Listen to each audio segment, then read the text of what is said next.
మన Nath school director గారికి, అలాగే ఆ తోటి ఉపాధ్యాయులకు, విద్యార్థులందరికీ కూడా ఫేర్వెల్ డే శుభాకాంక్షలు తెలియజేస్తున్నాను. చాలా మంచిది. ఈ స్కూల్లో నేను కూడా ఒక ఉపాధ్యాయుడిగా మీ ముందు నిలబడి మాట్లాడడానికి ఇచ్చిన అవకాశాన్ని బట్టి చాలా హానర్గా ఫీల్ అవుతున్నాను. ఎందుకంటే నా స్కూల్లో జాయిన్ అయ్యి నేను 2 సంవత్సరాలు అవుతుంది. ఈ స్కూల్కి వచ్చేటప్పుడు చాలామంది స్కూల్లో చాలా డిసిప్లిన్ ఉంటుంది, ఒక మంచి స్కూల్కి వెళ్తున్నారు మీరు చాలా స్కూల్లో చెప్పారు, అన్ని స్కూల్స్ కంటే, అన్ని కాలేజీల కంటే. ఎందుకంటే సుమారుగా నేను 25 సంవత్సరాల నుంచి ఈ టీచింగ్ ఫీల్డ్లో అనేక ప్రదేశాల్లో కోచింగ్ సెంటర్స్ కానీ, లేకపోతే కాలేజెస్ కానీ, స్కూల్స్ కానీ ఎన్నో చెప్పాను. అన్ని స్కూల్స్ కంటే, అన్ని కాలేజెస్ కంటే no this is atmosphere is very different.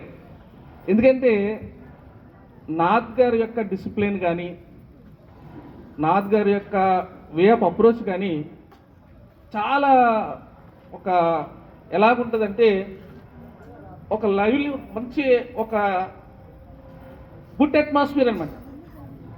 ఏమంటే ఆయన ఏదన్నా విషయం చెప్పారనుకోండి, పర్లేదు మాస్టర్, మీకు ఏ ప్రాబ్లం లేకపోతే మీకు వద్దు సార్, మీరు అలాంటి పని చేయకండి సార్, మీకు ఇబ్బంది కలిగితే వద్దు సార్, మీరు తర్వాత చూద్దాం సార్, దీన్ని మీరు వెళ్ళిపోండి సార్, ప్లీజ్ సార్.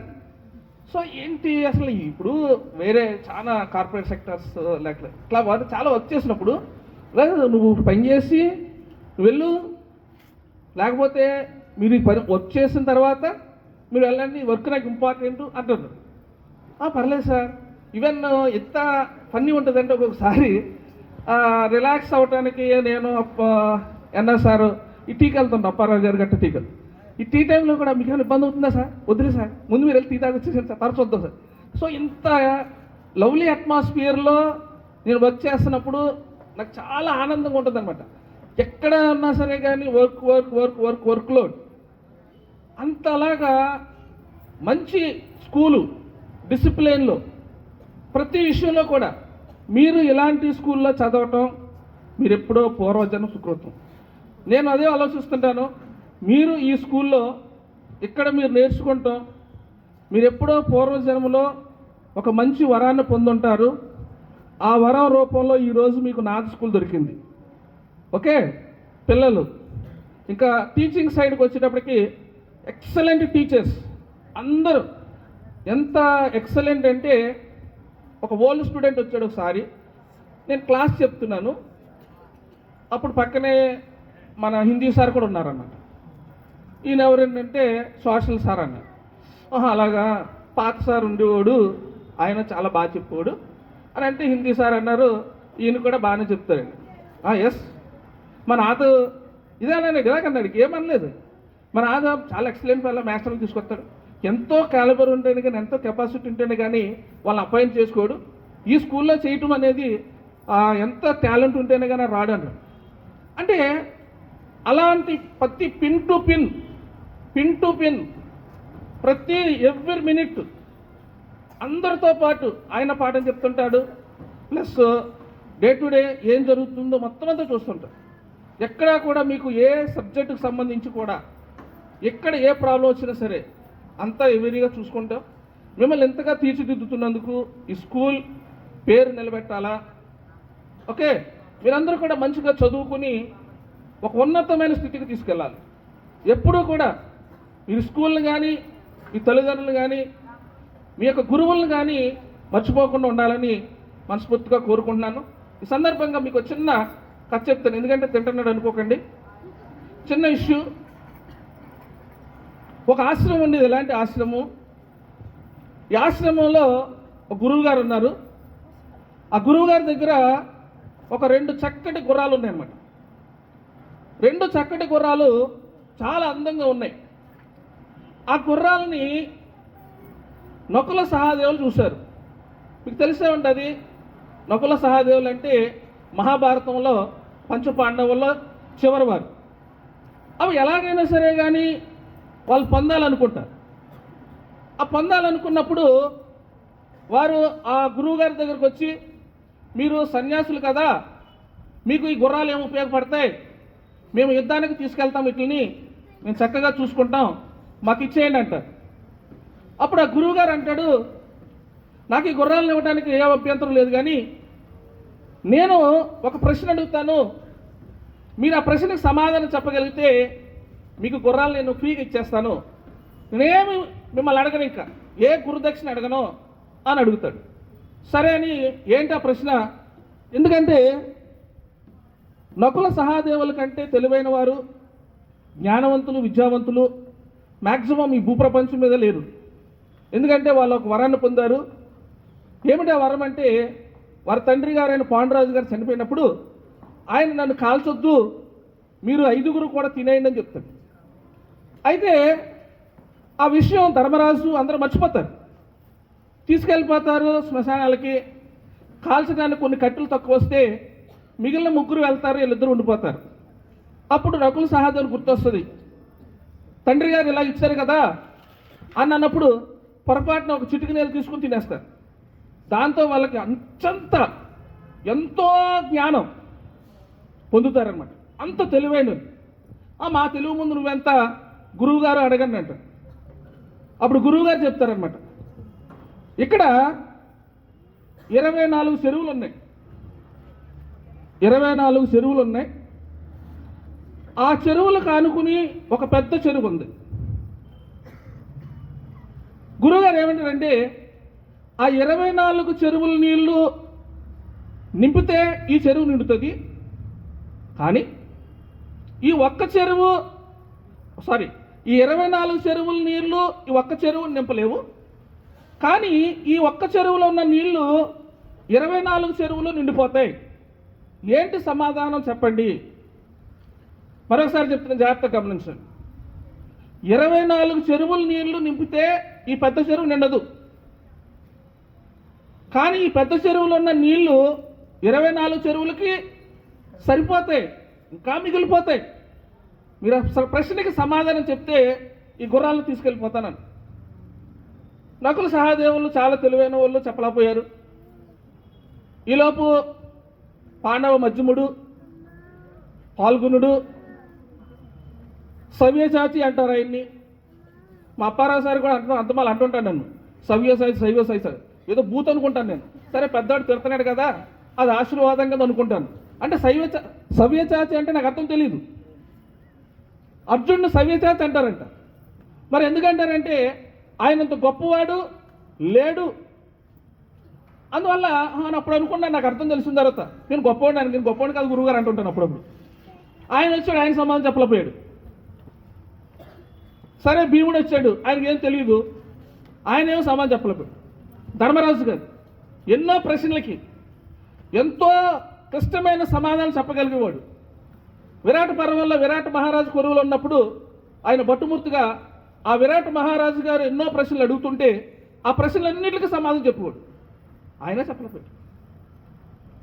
సో చివరికి ఏంటయ్యా అంటే ఆ గురువు గారిని అడుగుతారు, ఏమి అయ్యా అంటే, ఈ 24 చెరువులు, చిన్న చెరువులు, 10th క్లాస్ పిల్లలు,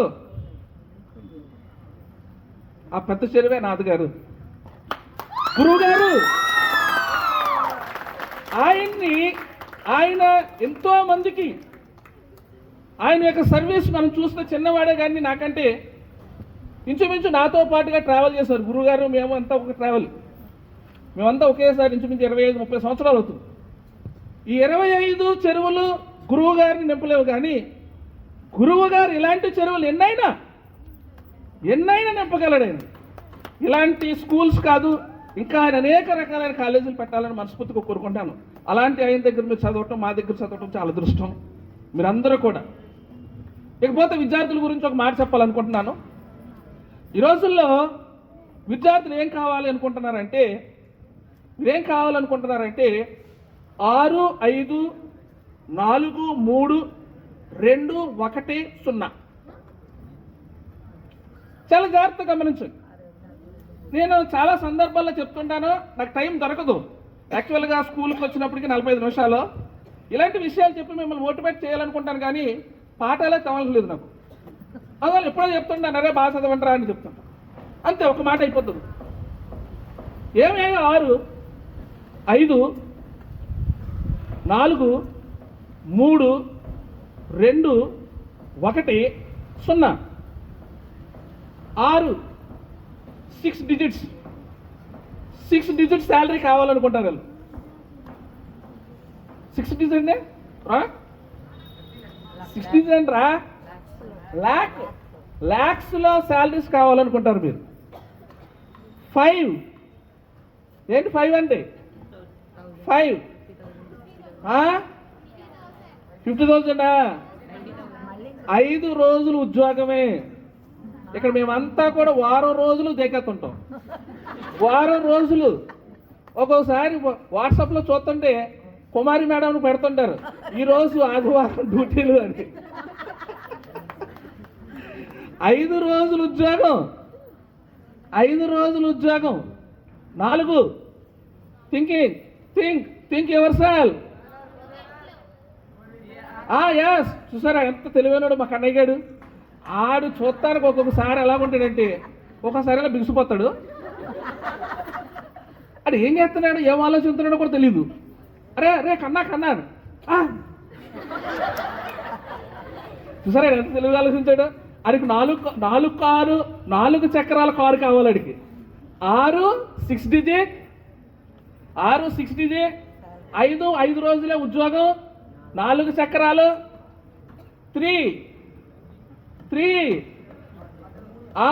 3K బెడ్రూమ్, 3 BHK, 3 గదులు, 3 బెడ్రూమ్లు ఉన్నది. ఎందుకంటే ఈడిగాని పిల్లలకి, వాళ్ళ అమ్మకి, పుట్టబోయే పిల్లలకి. తర్వాత రెండోదండి 2 పిల్లలు. వెరీ గుడ్, 2 పిల్లలు, ఒకటే పిల్లం. Very good. 0 ఎర్రర్లెస్, ఏ రకమైన టెన్షన్ లేదని, ఏ రకమైన టెన్షన్ లేకుండా ఉండే లైఫ్. కానీ టీచర్ ఉద్యోగం అనేది అలాంటిది కాదు. I say proudly, I believe proudly, నేను 25 సంవత్సరాలు శుద్ధము కట్టుకున్నాను. 25 సంవత్సరాలు అయ్యింది. నేను ఎక్కడికి వెళ్ళినా ఒకటే సిద్ధాంతం, కేవలం డస్ట్లో శుద్ధముకే పట్టుకెళ్తాను. ఏ రోజు కూడా పుస్తకం కానీ వేరే మెటీరియల్స్ కానీ ఎక్కడ చూసి చెప్పలేదు. ఒక్క మొక్క కూడా. నేను పీజీ కంప్లీట్ చేసిన తర్వాత, స్లెట్ ఎన్ని అయిపోయిన తర్వాత డైరెక్ట్గా ప్రొఫెషన్లోకి వెళ్ళిపోయాను. ఎప్పుడూ కూడా శుద్ధ ముక్కగా ఈ టెక్స్ట్ బుక్ పట్టుకెళ్ళా, ఇంటికాడ ప్రిపేర్ అవ్వలా. కానీ ఈ నార్త్ స్కూల్లో జాయిన్ అయిన దగ్గర నుంచి రోజు చదువుడే. అంటే ఎందుకనంటే ఎక్కడ మనము ఈ స్టాండర్డ్ని డిగ్రేడ్ చేస్తాను నా వల్ల. ఈ స్టాండర్డ్ దీన్ని నేను ఎప్పుడూ కూడా బ్రేక్ చేయకూడదు. వాళ్ళు ఒక నమ్మకంతో, వాళ్ళు ఒక విధానంతో వెళ్తున్నారు. దీంట్లో చాలామంది తెలివైన పిల్లలు ఉన్నారు, చాలామంది. వీళ్ళందరికీ పాఠం చెప్తున్నప్పుడు నేను చాలా ఆనందపడుతుంటాను. ఇంత తెలివైన పిల్లలకా నేను పాఠం చెప్తున్నాను. అసలు వీళ్ళకి నేను చెప్పగలుగుతున్నానా? ఇరాన్ నగ్గడ్ కానీ, స్వాతి, లేకపోతే వనిత, ఇలాంటి వాళ్ళు నాకంటే ముందు వాళ్ళు ఇంగ్లీషులోకి అన్ని సబ్జెక్టుల్లో కూడా ఒక్కోసారి అంటుంటాను, నేను క్రాస్ చెక్ చేసుకుంటాను. అర్థమవుతుందా? అర్థమవుతుంది చెప్పండి. ఇంకో మాస్టర్ నేస్తాడు, నేను రూమ్ అయిపోతాను. చాలా సందర్భాల్లో వాళ్ళకి ఛాలెంజ్ చేసిన. సో అందువల్ల ఏంటంటే మీరందరూ కూడా విద్య అనేది చాలా ఇంపార్టెంట్. మీరందరూ చదువుకోవాలి. మనలో ఉన్న విజ్ఞానం మనలో అంధకారాన్ని తొలగిస్తుంటుంది, మనలో మనిషిగా చేస్తుంటుంది. ఇప్పుడు మీరంతా చాలా ఎంజాయ్ చేస్తుంటారు, కానీ మీకు క్రూషియల్ పీరియడ్ ఏంటో క్రూషియల్ పీరియడ్ తెలుసా? 10th and tender. ఎవడైతే 10th క్లాసులో ఇంటర్మీడియట్లో గట్టెక్కుతాడో, మీరు ఇంచుమించుగా 12 సంవత్సరాలు కష్టపడి చదివారు. ఎక్కడా కూడా మీకు హడిల్స్ లేవు, ఎక్కడా కూడా మీకు క్రాస్ చెక్ లేదు, ఎక్కడా కూడా డిస్టింగ్ లేదు. కానీ 10th క్లాస్, ఈ 10th క్లాసే మిమ్మల్ని అంత ఉన్నతమైన స్థితికి తీసుకెళ్తాయి. మీకు 6 కావాలా, 5 కావాలా, 4 కావాలా, 3 కావాలా, 2 కావాలా, 1 కావాలా, 0 కావాలా, ఏది కావాలన్నా సరే, కానీ కేవలం ఈ 10th అండ్ ఇంటర్మీడియట్, ఈ రెండిట్లు మీరు ఎప్పుడైతే దాటగలుగుతారో మీరు ఒక ఉన్నతమైన స్థితికి వెళ్తారు. మొట్టమొదటిగా ఇక్కడ మీరు ప్రపంచాన్ని చూడాలి, మీరు ప్రపంచాన్ని వెతకాలి. అప్పుడు ప్రపంచం మీ వెనకాల వస్తుంది, అప్పుడు మీ ప్రపంచం వెనకాల వస్తుంది. సో చాలా జాగ్రత్తగా, ముఖ్యంగా నేను చెప్పబోయే మాట ఏంటంటే, తల్లిదండ్రులను కానీ లేకపోతే గురువులను కానీ, అమ్మ నాన్న గురువు, అందుకే అన్నారు మాతృదేవో భవ, పితృదేవో భవ, ఆచార్య దేవో భవ. ఈ ముగ్గురిని మీరు జీవితంలో మర్చిపోతే మీరు ఎక్కడా కూడా ఏ విషయంలో కూడా అభివృద్ధి చెందరు. మీరు ఈ ముగ్గురిని గుర్తుపెట్టుకోవాలి, మీరు ఈ ముగ్గురిని గుర్తుపెట్టుకుని ఒక ఉన్నతమైన స్థితికి తీసుకెళ్ళాలి. ఓకే, లాస్ట్గా సోషల్ స్టడీస్ మీద ఒక మాట చెప్పి నేను ముగిస్తాను. మొట్టమొదటిగా సోషల్ స్టడీస్ అనేది అమెరికాలో ప్రారంభించారు 1906లో. వాళ్ళు స్టూడెంట్స్ యొక్క సైకాలజీ మీద ఒక రివ్యూ తీసుకున్నారు. ఒక రూమ్లో 100 మంది స్టూడెంట్స్ని ఇలా కూర్చోబెట్టి, 100 మంది స్టూడెంట్స్ కూర్చోబెట్టి మన అప్పారావు సార్ లాంటి జడ్జి గారులని, మంచి స్ట్రిక్ట్ ఆఫీసర్స్ని వేసి పిల్లల చేత 100 మంది పిల్లల చేత మీకు ఏ రకమైన స్వీట్ ఇష్టమో రాసివ్వండి అన్నారు. పిల్లలు 100 మంది పిల్లలు కూడా ఇలా కూర్చున్న వాళ్ళందరూ కూడా వేరు వేరు డిఫరెంట్ స్వీట్లు రాశారు. ఆ స్వీట్స్ రాసిన తర్వాత ఎన్ని తయారు చేశారు, తయారు చేసుకొచ్చి ఇలా స్టేజ్ మీద పెట్టారు. పిల్లలు ఇంకా ఎప్పుడు అలా లొట్టలు వేసుకుంటూ కూర్చున్నారు, ఎప్పుడు తిందామా అని. జడ్జెస్ ఏమన్నారంటే ఒక మాట చెప్పారు, ఏమనంటే మీరు 2 hours ఓపిక పట్టండి. ఈ 2 hours ఎవరైతే ఓపిక పడతారో వాళ్ళకి ఒక బంపర్ ఆఫర్ ఇచ్చారు. మన సిఎంఆర్ లాగానో లేకపోతే ఎస్ఆర్ షాపింగ్ మాల్ లాగా ఓ బంపర్ ఆఫర్ ఇచ్చారు. ఏంటంటే 1+2 ఆఫర్ ఇచ్చి ఆ రూమ్లో తలుపులు వేసేసి పిల్లలందరినీ పెట్టేసి అక్కడ స్వీట్స్ అక్కడే ఉన్నాయి, పిల్లలందరూ అక్కడే ఉన్నారు. తలుపులు వేసి జడ్జిలు వెళ్ళిపోయారు. ఆఫ్టర్ 2 hours జడ్జెస్ వచ్చారు. చూసేటప్పుడు అక్కడ ఒక్క సీటు కూడా లేదు, అక్కడ ఒక్క సీటు కూడా లేదు. అప్పుడు అడిగారు పిల్లల్ని, ఇప్పుడు రోనక్ లాంటి అమాయకుడు, ఆడు మంచోడు, చాలా హానెస్ట్ ఫీలో, అరే ఏమిరా రోనక్ ఏమైందిరా అని అడిగారు. అడిగితే వాడు అన్నాడు, సార్ దీంట్లో 60 మెంబర్స్ మొత్తం కుమ్మేశారు సార్, ఒక 30 మెంబర్స్ మాత్రం అటు ఇటు గోక్కు తిన్నారండి, మరి మిగిలిన వాళ్ళు ఏం చేశారా అని. మీరు వచ్చే వరకు ఎదురు చూస్తున్నారండి అన్నారు. మీరు వచ్చే వరకు ఎదురు చూస్తున్నారు. వాళ్ళే